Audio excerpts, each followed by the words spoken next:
Hey, دوستانو خلیل لایب دی. دوه ورځې دنیا د وادي ولیده. خفګان مفګان مه کوئ، په هغه چا نه چې څوک خفه یوازې د هغې مونځ او اودس هم نه کېږي زیبا. والله قسم دی که مونځ او اودس هم قبلېږي. نو زه څه وکړم؟ دا مونځ او اودس نه قبلېږي، ته خو به یې کوې یا به یې نه کوې. نه پوه شوم، یعنې زه څوک نه یعنې چې خفه یو څوک د چا نه خفه وي د هغې مونځ او اودس نه کېږي. زه خو خفه نه یم دی څوک نه.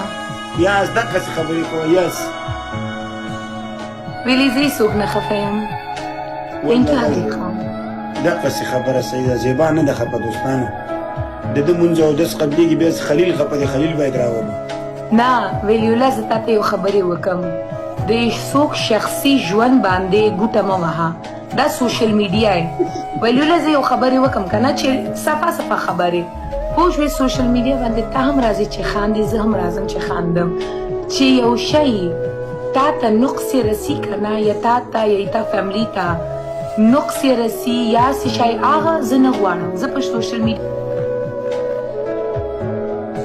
باندې چې دلته راغلی که نه چې ما ته خوشحالي میلاویږي، زه دلته خاندم اوکې، لیکن زما فیملی ته چې کوم مشکل یې جوړ شي آی ایم سوري.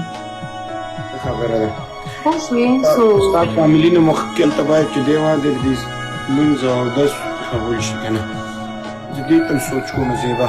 هیڅ مشکل نشته ویلو، ته هغه باندې سوچ مه کوه. هر څوک خپل قبر باندې ځي، تا خپل ځان باندې اول سوچ وکړه، تا خپل مونځ یا اودس یې باندې دعا یې وکړه چې تا مونځ او اودس قبول. زیبا یوې جینۍ زما په زړه کې غل کړي. ولي زه سعودي نه نږدې یم، زر یې قبلېږي. زموږ نه مخکې ستا مونځ وررسي.